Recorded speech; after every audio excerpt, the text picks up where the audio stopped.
श्रीमद्भागवतम कथा रूप श्री पूर्ण प्रज्ञ दास द्वारा पुनर्लिखित परम पूज्य श्री श्रीमदेसी भक्तिवेदांत स्वामी प्रभुपाद लिखित श्रीमद्भागवतम पर आधारित 8वां अध्याय। धृतराष्ट्र द्वारा गृह त्याग। पहला स्कंद। अपने तीर्थाटन के दौरान विदुर जी की भेंट मैत्रेय ऋषि से हुई। उनसे दिव्य ज्ञान प्राप्त करके वे पुनः हस्तिनापुर लौट आए। राजमहल में विदुर को लौटा देखकर सबकी प्रसन्नता का ठिकाना नहीं रहा। पांडवगण, धृतराष्ट्र, गांधारी, कुंती, कृपाचार्य एवं अन्य सब सदस्यों ने उनका हार्दिक स्वागत किया। उनके लिए विदुर का आगमन उसी प्रकार था मानो मृत शरीर में लंबे समय पश्चात प्राण लौट आए हो। सबने अपने अपने स्तर के अनुसार उनका अभिवादन किया। किसी ने उन्हें प्रणाम किया तो किसी ने उन्हें गले से लगाया, परंतु अनेक वर्षों के विरह के पश्चात इस पुनर्मिलन पर वहां उपस्थित प्रत्येक व्यक्ति की आंखें खुशी के आंसू बहा रही थी। स्वादिष्ट भोजन एवं पर्याप्त विश्राम के पश्चात महाराज युधिष्ठिर ने उन्हें एक सुखद आसन प्रदान किया और उनसे पूछा, आदरणीय चाचा जी, क्या आपको स्मरण है किस प्रकार आपने सदैव उसी प्रकार हमारी रक्षा की जिस प्रकार एक पक्षी अपने पंखों से अपने बच्चों की रक्षा करता है। हम अपनी माता के साथ प्रायः निस्सहाय थे और आपने हमें अनेक विपदाओं से बचाया। इतने वर्षों से तीर्थाटन करते हुए आपने किस प्रकार अपना पालन किया। आपके जैसे भक्त तो स्वयं में ही तीर्थ होते हैं, क्योंकि आप सदैव अपने हृदय में भगवान को धारण करते हैं, इसीलिए आप जहाँ कहीं भी जाते हैं वो स्थान तीर्थ बन जाता है। निश्चित ही आपने द्वारका की यात्रा भी की होगी। कृपया बताइए कि यदुवंश के सारे सदस्य सकुशल तो हैं। उत्तर में विदुर अपने विभिन्न अनुभवों का ब्यौरा देने लगा, परंतु उन्होंने यदुवंश के संहार का समाचार नहीं सुनाया, क्योंकि वे पांडवों को पीड़ित अवस्था में नहीं देख सकते थे। वास्तव में विदुर यमराज के अवतार थे, जिन्हें मांडव्य मुनि के शाप के कारण शूद्र बनकर जन्म लेना पड़ा था। 100 वर्षों तक यमराज की अनुपस्थिति में 12 आदित्यों में से एक अर्यमा ने यमराज के पद को संभाला और पापियों को दंड दिया। वैरागी जीवन स्वीकार करने के बाद भी विदुर का हस्तिनापुर लौटना वैदिक नियम के विरुद्ध था, परंतु वहां वे एकमात्र अपने बड़े भाई धृतराष्ट्र की गर्हित स्थिति को सुधारने के लिए आए थे। सारे संबंधियों ने विदुर का भव्य स्वागत किया और जब उन्होंने धृतराष्ट्र को शिक्षाएं देनी आरंभ की तो पांडवों और उनकी माता सहित राजमहल के समस्त निवासी उसे सुनने के लिए चारों ओर बैठ गए, क्योंकि इस प्रकार की आध्यात्मिक चर्चाएं प्रत्येक के लिए समान रूप से कल्याणकारी होती है।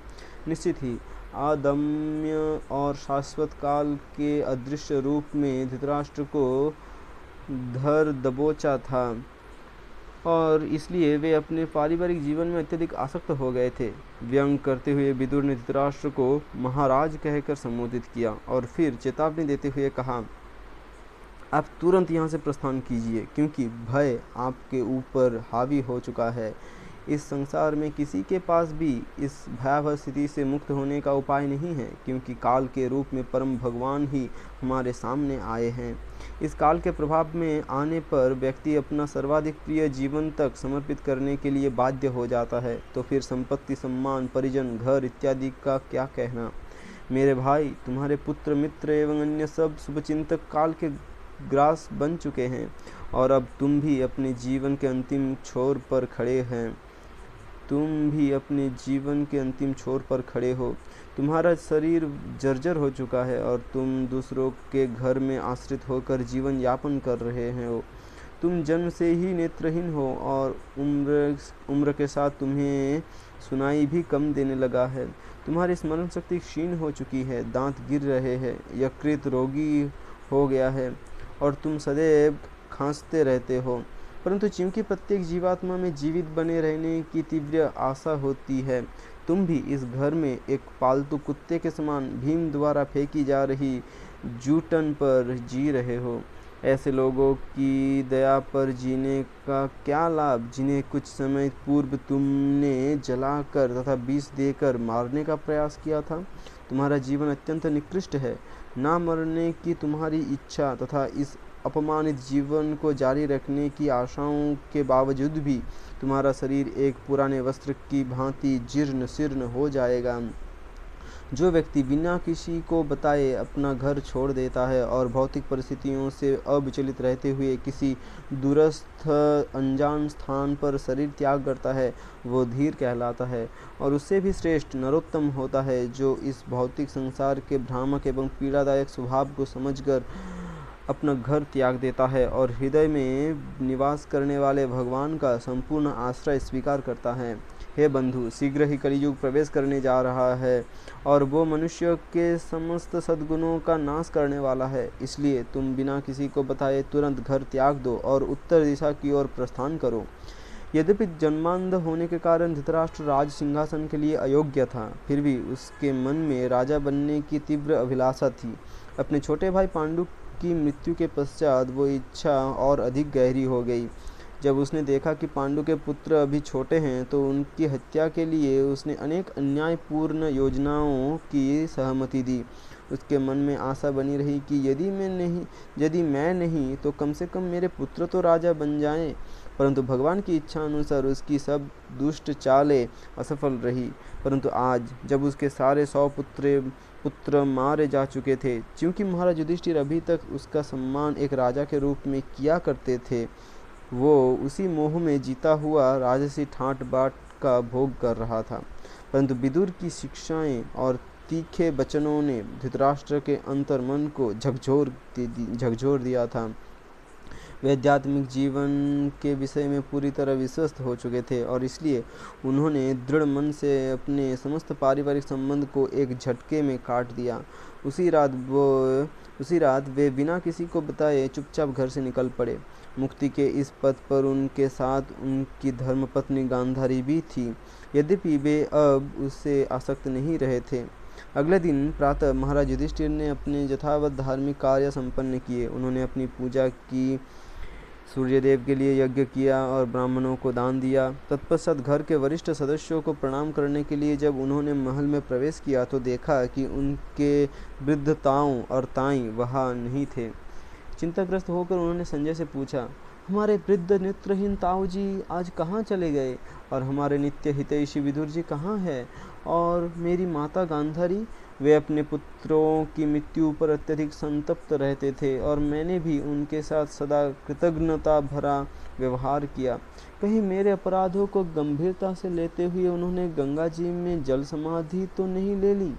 अपने स्वामी के अचानक नदारद हो जाने के कारण शोक से व्याकुल संजय के मुख से चाहते हुए भी कोई शब्द नहीं निकल रहे थे। जैसे तैसे अपने मन को संयमित करके, अपनी बुद्धि को बटोर कर और अपनी आँखों से बहते आंसुओं को पोंछकर संजय ने कहा, महाराज, मैं आपके ताऊजी धृतराष्ट्र, चाचा विदुर तथा गांधारी के विषय में कुछ नहीं जानता। उन महान आत्माओं ने मुझे पूरी तरह ठग लिया है। संजय इस प्रकार कह ही रहे थे कि नारद मुनि वहां आ पहुँचे। उनके इस अचानक आगमन से पांडवगण आश्चर्यचकित होकर तुरंत खड़े हो गए और उन्हें प्रणाम करते हुए उनका स्वागत किया। तब युधिष्ठिर महाराज ने कहा, हे ऋषिवर, मुझे नहीं मालूम कि मेरे ये तीनों प्रियजन कहाँ चले गए हैं। हे देवर्षि, आप हमारे जीवन रूप जहाज के अगुआ हैं। मैं आपसे निवेदन करता हूँ कि संकट की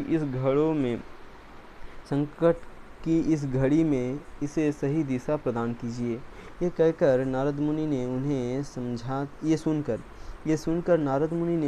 समझाते हुए कहा, राजन, शोक करने का कोई कारण नहीं है, क्योंकि प्रत्येक प्राणी पूरी तरह परम भगवान के नियंत्रण में कार्य करता है।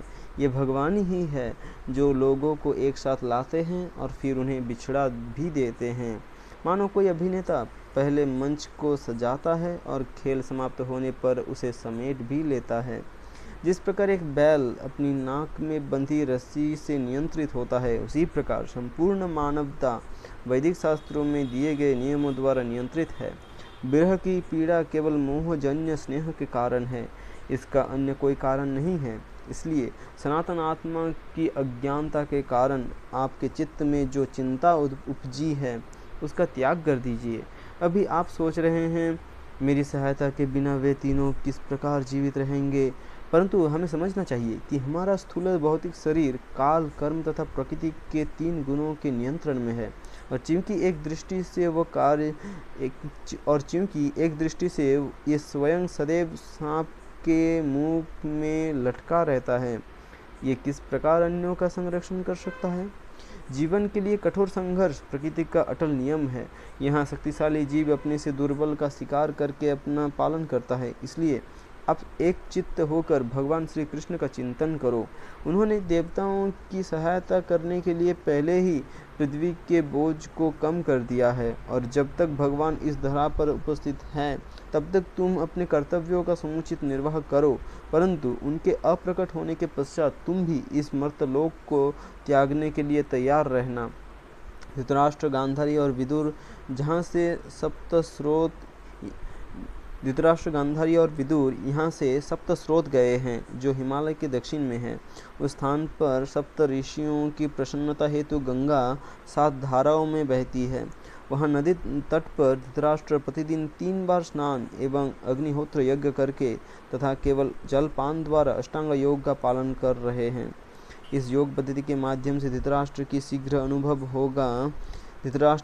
शीघ्र अनुभव होगा कि गुणों के दृष्टि से वे भगवान के समान ही सच्चिदानंद है, और इस प्रकार वे भौतिक गुणों के प्रभाव से मुक्त हो जाएंगे। संभवतः आज से 5वें दिन वे अपनी योग शक्ति के बल से अग्नि उत्पन्न करके स्वयं भस्मीभूत हो जाएंगे और अपना देह त्याग करेंगे। जब पतिव्रता गांधारी अपने पति की कुटिया सहित दहकते हुए देखेगी तो वो भी एक चित्त होकर उसमें सती हो जाएगी। ये सब देखने के पश्चात विदुर सुख और दुख की मिश्रित भावनाएं लिए उस स्थान से चले जाएंगे। अपने भाई को एक मुक्त योगी पद प्राप्त हुआ देखकर विदुर आश्चर्यचकित हो जाएंगे, परंतु उन्हें इस बात का खेद भी रहेगा कि वे उन्हें भगवान का शुद्ध भक्त नहीं बना पाए। ये सूचना देकर नारद मुनि ने आकाश मार्ग से प्रस्थान किया और देवर्षि की शिक्षाओं को हृदयस्थ करके महाराज युधिष्ठिर समस्त शोक एवं दुख से मुक्त हो गए। हरे कृष्ण। ग्रंथराज श्रीमद् भागवतम की जय।